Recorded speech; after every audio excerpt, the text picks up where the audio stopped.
Bien. Hola a todos, bienvenidos al módulo 2 del curso Procesos de la fase preanalítica en flebotomía. En esta ocasión tenemos la charla del licenciado tecnólogo médico Daniel Guachani. Les dejo con él. Buenas tardes con todos, a todos los participantes de este módulo 2. Y continuando con la temática de este diplomado, vamos a ver lo que es un poco la fase preanalítica en el área de bioquímica clínica. ¿Okay? Entonces, para esto lo que primero vamos a revisar o tratar de entender es a qué nos referimos como fase preanalítica. La fase preanalítica es definida por la ISO 15189 como todos los procesos, en este caso los paso a paso que van desde que la solicitud de análisis es generada, en este caso por el médico clínico, hasta que la muestra está a un instante de ser analizada. ¿Qué más tenemos acerca de la fase preanalítica? También tenemos como dato de que la fase preanalítica es una de las fases de todo el proceso de análisis del laboratorio clínico con el mayor porcentaje de error. Lo que se ha reportado es más o menos que hay un error de un 0.05% a un 10% por muestras en todo lo que es el proceso de análisis. De este porcentaje de error, casi un 62 a un 76% forma parte de lo que es la preanalítica, ¿no? Y después la fase analítica es la fase que tiene menos porcentaje de error, y esto son reportes actualizados que generalmente se basan ya en trabajos realizados de acuerdo al laboratorio clínico que reportan utilizando de repente métodos automatizados, lo cual ha hecho que sus errores en la parte analítica se vean disminuidos. Otro punto importante es, como les he indicado, la fase preanalítica empezaba desde la generación de la solicitud de análisis, y a veces este proceso de la preanalítica no es controlado por el laboratorio, y es también uno de los reportes que se indican de que las áreas que no están bajo control del laboratorio son también los procesos que tienen mayor porcentaje de error. Y entonces lo que vamos a ver en este caso es en bioquímica clínica, principalmente lo que es la toma de muestras, ¿no? ¿Qué factores van a influir en que el analito que se va a medir en el área de bioquímica permanezca estable? Como datos adicionales tenemos nosotros diferentes normativas dentro del laboratorio clínico que tratan de regular, estandarizar y también uniformizar lo que es la manera de trabajo en el laboratorio. Entonces, dentro de ello tenemos normativas obligatorias, en este caso supervisadas por el MINSA, que es la norma técnica de salud, la 072, y también tenemos normativas voluntarias, en este caso ya son elaboradas y difundidas por la Organización Internacional de Estandarización, que es la ISO. Entonces, dentro de ello tenemos, por ejemplo, la ISO 9001 para la parte de gestión de calidad, la ISO 15189 versión 2012 específicamente para el laboratorio clínico, y por último la ISO 20658-2017 para específicamente el área preanalítica. En relación a la 15189, en este caso también tenemos una adaptación para el Perú, realizado en este caso por Indecopi, que fue la NTP o norma técnica peruana ISO 15189 versión 2014. Entonces, en cuanto a esto, igual nos define también lo que es la parte preanalítica y nos va a indicar de que se requiere documentación, en este caso procedimientos, para todo lo que es la fase preanalítica en todas sus áreas. Entonces, dentro de esto, lo que nosotros tenemos son un total de 7 requisitos, empezando primero con lo que es la información para los pacientes o usuarios. En este caso, el laboratorio debe brindar la información a los pacientes y a los usuarios, en este caso los médicos. Nos indica qué información se les debe brindar. Después el 543 nos dice, por ejemplo, qué información debe contener el formulario de solicitud. El 544 en relación a la toma y manipulación de la muestra, básicamente de contar con los procedimientos, de que esto se difundan, de que el personal lo conozca. Y después tenemos ya para cada uno de los pasos, ¿no? Para el transporte, para la recepción y para el manejo, la preparación y almacenamiento en caso la muestra todavía no se analice. Ahora, en relación a la otra normativa en preanalítica, que es la ISO 26585-2017, 358/2017, básicamente nos indican recomendaciones en relación a la parte preanalítica. Es una normativa que es aplicable a los laboratorios clínicos, pero no a los bancos de sangre. ¿Y qué nos menciona? Básicamente esta normativa surge debido a que actualmente ya existen muchos laboratorios de referencia. Entonces estos laboratorios de referencia lo único que tienen son unidades de toma de muestra. Entonces esas unidades de toma de muestra envían sus muestras mediante un servicio de transporte hacia un laboratorio referencial, ¿no? Entonces estaba la necesidad de tener algunos requisitos para más o menos verificar la cuestión de calidad, en este caso, de cada una de esas unidades de toma de muestra. Entonces es por ello de que esta normativa surge, ¿no?, con el objetivo de más o menos tratar de uniformizar todas las actividades preanalíticas en estas unidades. Ahora, ¿qué nos indica esta normativa en cuanto a procesos o fases o actividades que se van a realizar? Lo que tenemos en este caso es, primero empezamos con lo que he comentado, desde la generación de la solicitud de análisis. Luego pasamos a la parte de proporcionar o brindar instrucciones a los pacientes. Esto siempre y cuando se requiera una preparación previa a la toma o a la recolección de muestra. Esto de repente lo puede realizar el mismo médico o lo puede realizar el propio laboratorio clínico. Después entonces el paciente ya preparado o ya se le brindaron las instrucciones, se acerca al laboratorio. En este caso el laboratorio tiene un área de admisión, un área de sala de espera, el cual se le va a realizar su identificación. Esta identificación no nos referimos a la identificación que le realiza el flebotomista, sino al registro de repente en una base de datos de todas las pruebas que se le van a realizar, del ingreso de sus apellidos, al sistema, etc. Entonces, después de ello pasamos a una actividad que es la preparación para la toma de muestra. Generalmente en los laboratorios grandes o en los laboratorios que manejan gran cantidad de pacientes, esta actividad lo realizan a veces un día antes o después que se acaba la toma de muestra, o incluso horas antes de que abra la unidad de toma de muestra, ¿no? Preparan todos sus materiales, ordenan todos sus tubos de toma de muestra, y entonces después viene ya la toma de muestra en sí, ¿no? Luego, una vez ya la toma de muestra ha sido realizada, pasamos a una preparación para el transporte. Esto básicamente está para, digamos, laboratorios o unidades de toma de muestra que van a derivar esta muestra a otro laboratorio referencial, o de repente el área de toma de muestra está lejos del laboratorio, ¿no? Entonces, en este caso, el técnico o el laboratorista que ha tomado la muestra tiene que evaluar si es que esta muestra necesita prepararse para realizar el transporte, ya sea mediante refrigeración o condicionamiento. Luego entonces pasamos al transporte de la muestra, el transporte en propio. Una vez se realiza este transporte, va a llegar a un área de recepción de muestras, que generalmente, si es que la muestra es tomada por otro profesional, en el laboratorio generalmente contamos con un área de recepción de muestras, o de repente el mismo paciente se toma la muestra y lo lleva a un área de recepción. En caso, por ejemplo, el laboratorio toma la muestra, generalmente esto se envía a un área de fraccionamiento, un área de centrifugación.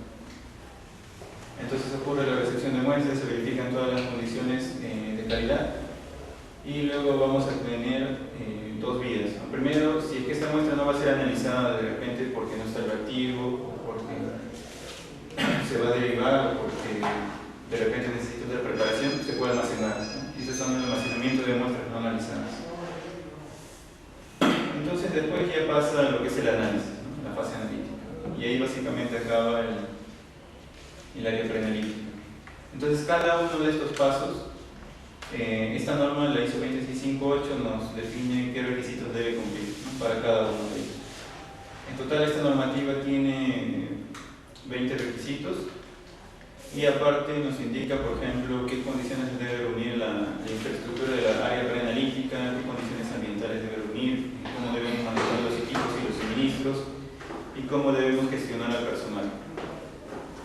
Después, en el manejo de la gestión tenemos, por ejemplo, que se tiene que evaluar la satisfacción, en este caso, del usuario, del paciente, tener lo que es la identificación y control de no conformidades, y estas no conformidades hacer el seguimiento mediante indicadores de desempeño, y por último, cada uno de estos requisitos que nos piden procedimientos debemos tenerlos controlados mediante un control de documentos y registros.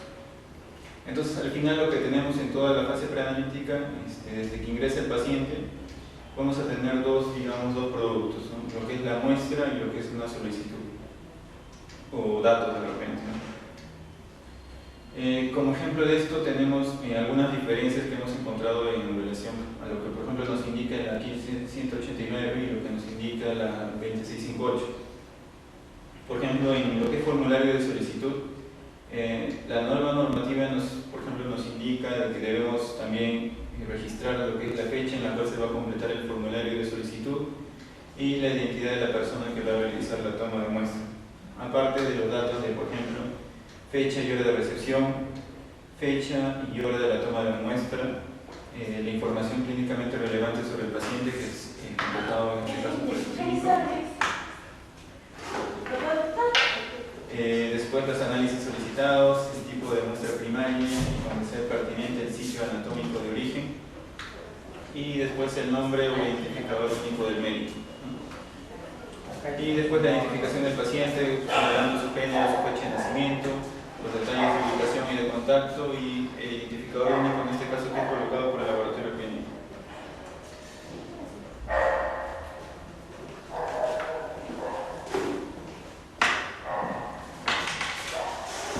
Ahora, en relación a lo que es la toma de muestra, en este caso de sangre venosa o toma de muestra sanguínea, vamos a tener algunos datos importantes.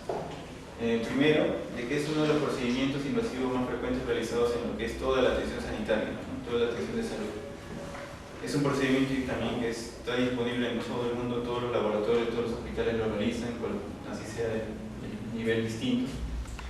Después también vamos a encontrar una gran variación en la técnica y esto debido a los materiales, a los insumos que se van a emplear, ¿no? Podemos tener de repente sección con jeringa o sección con tubos al vacío. Después también vamos a tener lo que es variación entre países, instituciones e incluso entre personal, ¿no? Y esto básicamente a las guías que ellos van a utilizar o de repente a la formación que han tenido. Después tenemos que es la fuente más común de los errores preanalíticos, ya que implica una gran cantidad de pasos. Y a veces los errores también pasan desapercibidos y esto debido a que el mismo personal a veces no lo reporta. También vamos a tener en este caso un impacto en lo que es la seguridad del paciente e incluso en la seguridad también del personal. Dentro de ello podemos encontrar que se pueden producir resultados incorrectos, se puede tener un diagnóstico, un tratamiento incorrecto, retrasos innecesarios en el reporte del resultado, costos innecesarios debido a que se van a gastar material por una nueva toma de muestra de repente, y como les indicaba podemos ocasionar un daño al paciente con los eventos adversos o incluso al personal, ¿no?, de toma de muestra. Entonces, en cuanto a las diferencias que podemos encontrar digamos, en lo que es preanalítica, por ejemplo, si revisamos este caso de acá, ¿no?, si de repente son las 7 de la mañana, en este caso hablamos de una toma de muestra de un paciente que está hospitalizado en cama y llega en este caso la enfermera, que a veces no es un personal controlado por el propio laboratorio, y le pide al paciente que se siente derecho en su cama, ¿no?, extrae un tubo de sangre y en este caso se solicitan proteínas séricas y de colesterol. En este caso tenemos la pregunta: ¿no fue correcto pedirle al paciente que se siente derecho?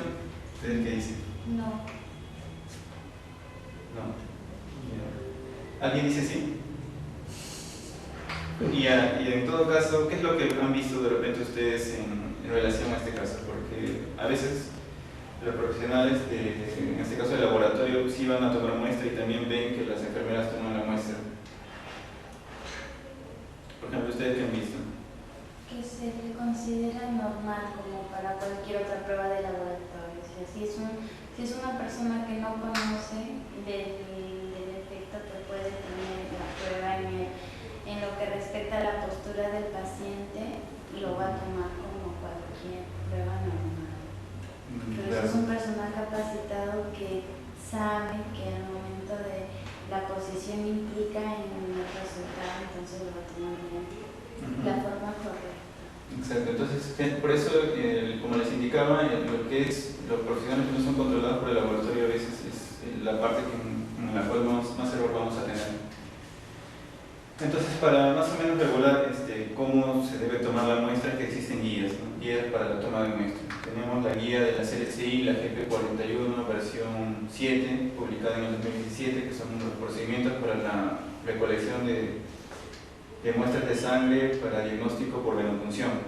Después tenemos la guía de la OMS para la toma de muestras de sangre, publicada en el 2010, y la guía de Europa, que son las recomendaciones conjuntas de la FLM y con la BIOCLI para lo que es muestreo de sangre venosa, ¿no? Publicado en el 2018. Entonces, ¿qué nos dice la guía GP41 de la CLCI?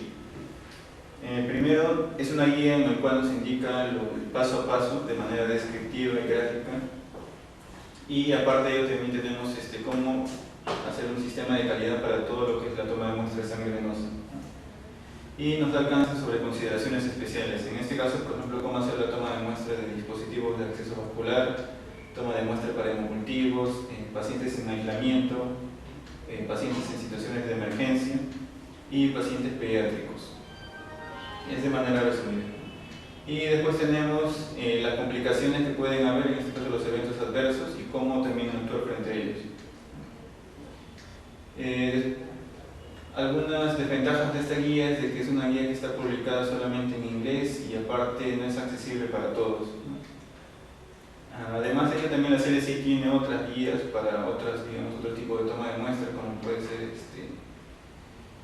sangre capilar, ¿no? Y también de repente otras guías que nos permitan a nosotros implementar un programa, por ejemplo, de entrenamiento en lo que es flebotomía. Entonces, ¿cuál es el paso a paso que esta guía nos indica para lo que es la toma de muestra de sangre venosa? Primero tenemos el registro del paciente. Este registro del paciente se realiza en admisión, lo registra en una base de datos, etc. Después viene la recepción de la solicitud de análisis. Entonces el paciente es llamado a toma de muestra, o de repente el mismo personal va a tomarle la muestra y va a recepcionar la solicitud de análisis y va a verificar todos los datos. Luego viene lo que es el saludo al paciente. Luego el paciente es identificado. En este caso se utilizan dos identificadores, que es los nombres y el apellido, y además lo que es la fecha de nacimiento. Después tenemos la evaluación de requisitos de pretoma. En este caso hablamos de las condiciones preanalíticas o de la preparación del paciente. Después viene un punto importante, que es el lavado de manos, y después el paciente es evaluado. En este caso el paciente es evaluado en el sentido de conocer si es que, o preguntarle si al paciente si es que anteriormente ha tenido una reacción adversa o de repente tiene alergias al látex. Luego el paciente es posicionado. En este caso hablamos de posicionarlo ya sea de manera vertical o sentado o echado de repente. Después tenemos la toma de muestra y después pasamos al etiquetado de la muestra y después el cuidado por venopunción como último paso. Ahora, dentro de lo que es la toma de muestra, nosotros vamos a tener otros pasos, empezando desde reunir los suministros necesarios de acuerdo a la solicitud de análisis, en este caso evaluando de repente el análisis que se le va a hacer al paciente con qué tubo vamos a tomar la muestra. Luego el sitio de venopunción es seleccionado, en este caso de dónde le vamos a tomar la muestra, del brazo derecho, del brazo izquierdo, hacer una evaluación, o de repente de las venas de la mano. Entonces, una vez hemos seleccionado el sitio de venopunción, seleccionamos la vena, y para esto lo que hacemos es aplicar el torniquete.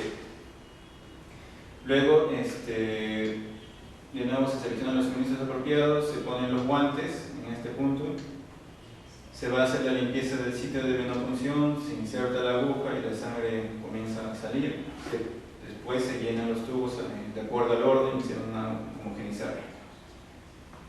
Y por último se retira la aguja y se descarta, ¿no? Y se aplica presión.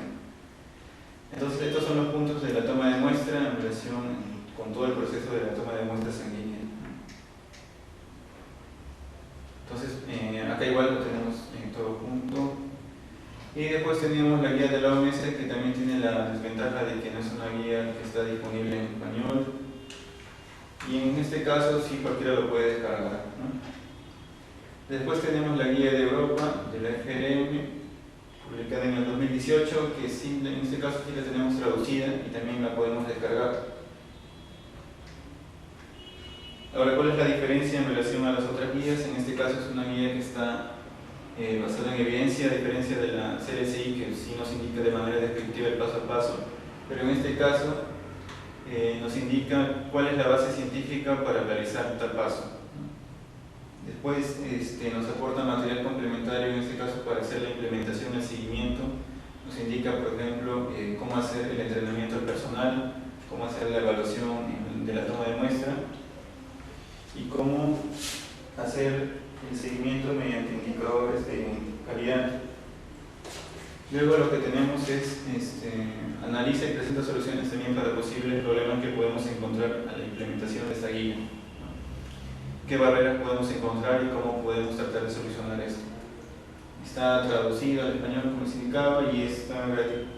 La podemos descargar solamente buscando el título en Google. Ahora, más o menos les voy a contar cómo es que esta guía se desarrolló, ¿no?, dentro de lo que es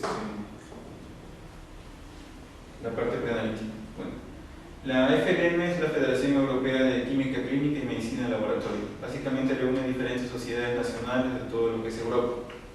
Generalmente no todos, pero sí hay varios países que forman parte de ella. Entonces, esta Federación Europea tiene un grupo de trabajo, que es el grupo de trabajo de preanalítica.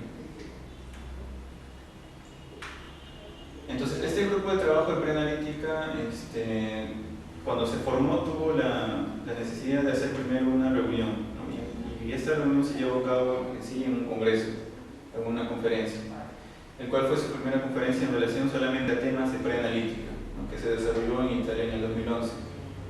Es ahí de que, en base a esa reunión, que se forma el grupo de trabajo de la preanalítica, ¿no?, en el 2012.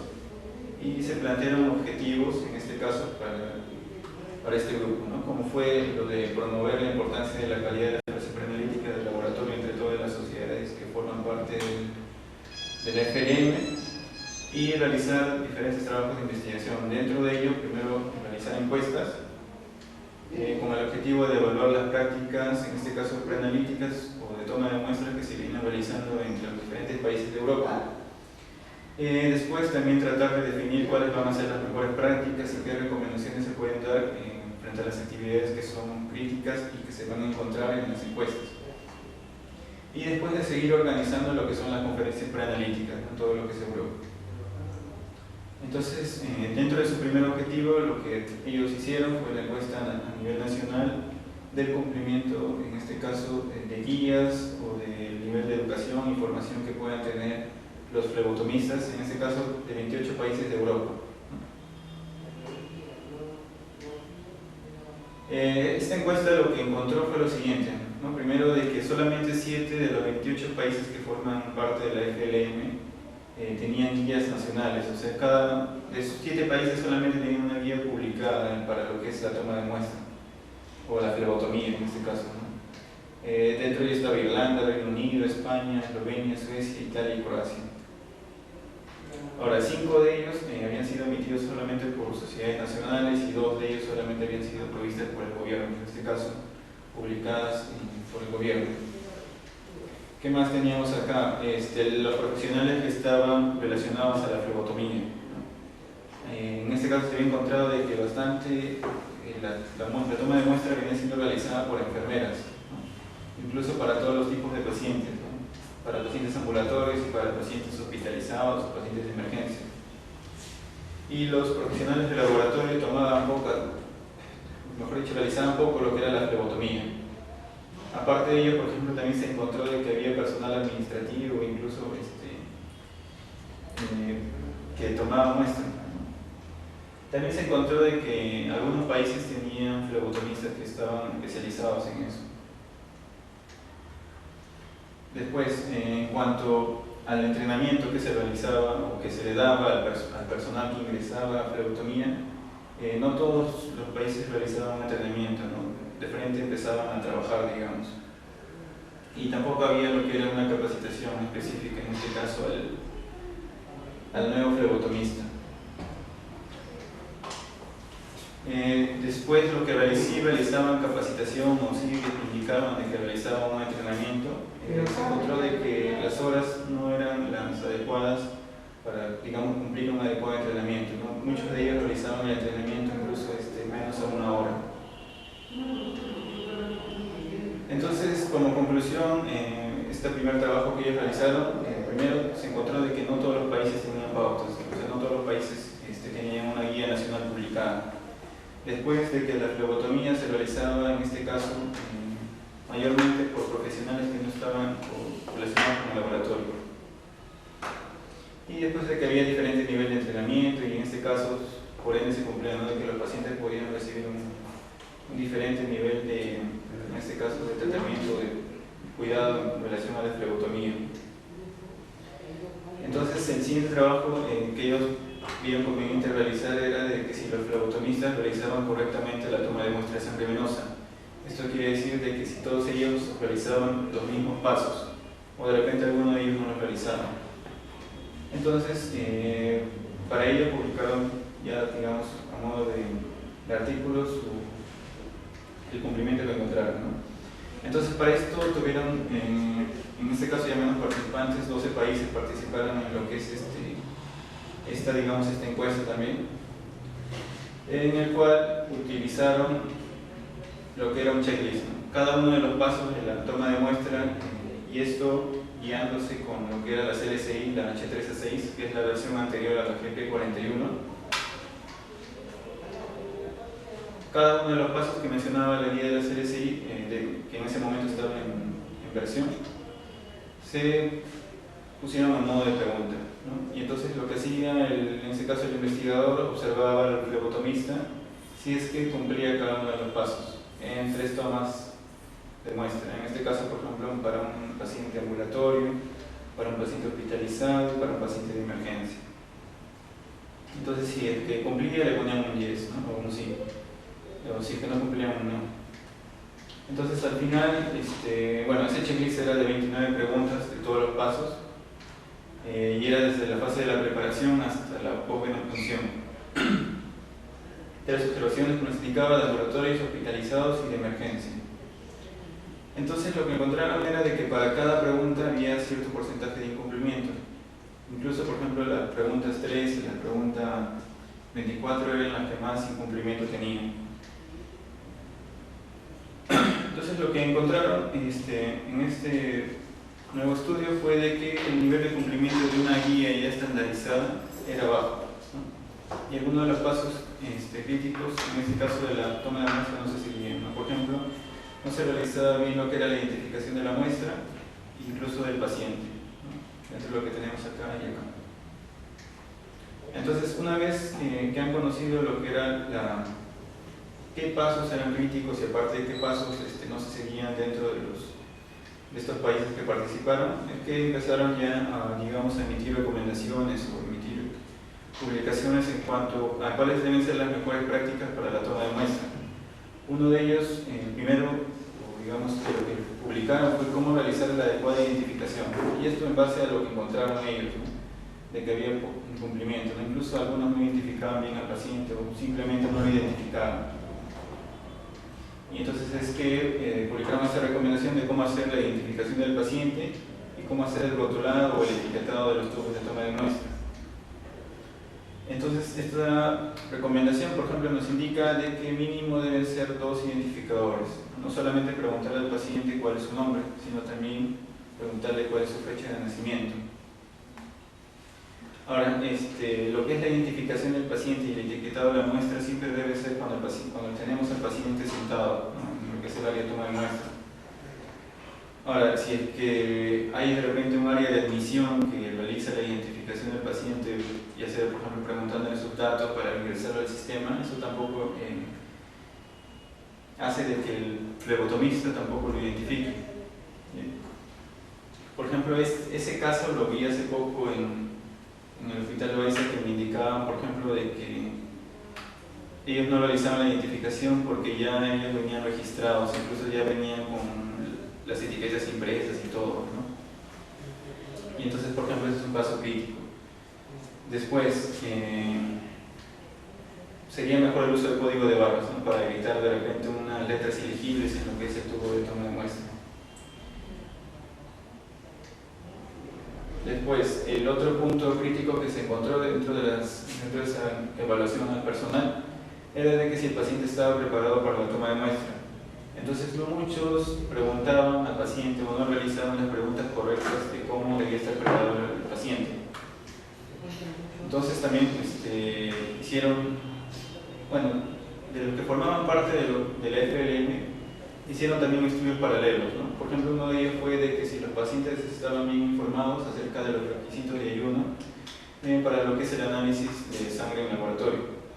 Entonces, por ejemplo, en ese estudio encontraron de que casi el 40% de los pacientes, en este caso se les preguntaba, no estaban preparados adecuadamente para las pruebas de laboratorio. Incluso el 52%, más de la mitad, no recibía información de cómo prepararse para la toma de muestra. Entonces tenemos la recomendación, ¿no? En esta recomendación, en este caso, llamada estandarización para los requerimientos de recolección, en este caso para muestras que requieren ayuno, nos indica, por ejemplo, de que la toma de muestra primero debe ser realizado dentro de las 7 hasta las 9 de la mañana, después de que el ayuno debe durar 12 horas. Y eso también había diferencias con otras, de repente con otras instituciones. Por ejemplo, en Estados Unidos decían de 10 horas, ¿no? Incluso otros mencionaban 8 horas. Entonces esto lo trataron de estandarizar a unas 12 horas, ¿no? Después, ¿a qué nos referimos también como ayuno? Dentro de lo que era ayuno nos referíamos primero a no ingerir alimentos, a que tomar agua en este caso estaba permitido, que no consumir alcohol 24 horas antes también. Y aparte de lo que era no fumar, no consumir bebidas con cafeína también. Entonces todos estos requisitos formaban parte de lo que era el ayuno.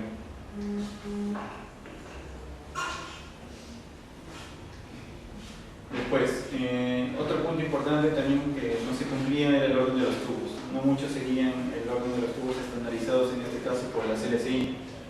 Entonces, de la misma manera, hicieron una recomendación de cuál debe ser el orden de los tubos, para lo que es el orden. Primero se empezaba con lo que era el tubo de hemocultivo, después pasamos con lo que es el tubo de coagulación, después pasamos con el tubo de suero, ya sea con activadores o sin activadores de coágulos, y también con o sin gel. Después pasamos a los tubos de heparina con o sin gel, después los tubos CDTA, igual también es con o sin gel, y después tubos inhibidores de glicolíticos, y por último otros tubos, ¿no? En este caso para tubos para medición de elementos traza. Ahora, esta recomendación en sí está enfocada de acuerdo a la utilidad del tubo que se le va a dar en relación al análisis, y no tanto por los colores, en este caso la tapa de los tubos. Y esto básicamente también porque ellos hicieron también una recomendación a las empresas que fabricaban tubos de toma de muestra, para que entre ellos también se trate de uniformizar el color de los tubos, porque de repente podemos tener un tubo tapa lila un poco más claro, el otro más oscuro, y podemos encontrar diferencias si nos guiamos solamente del color de los tubos. El siguiente trabajo en este caso ya fue de todas las recomendaciones que se publicaron, de todos los trabajos de investigación que se realizaron, era de